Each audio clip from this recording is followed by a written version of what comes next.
The extraordinary honor of being elected your 47th president and your 45th president.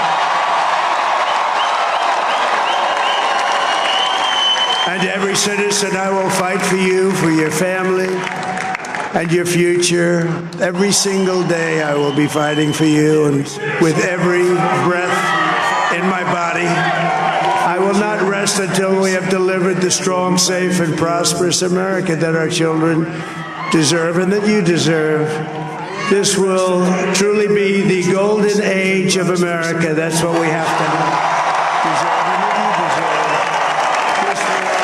This is a magnificent victory for the American people that will allow us to make America great again.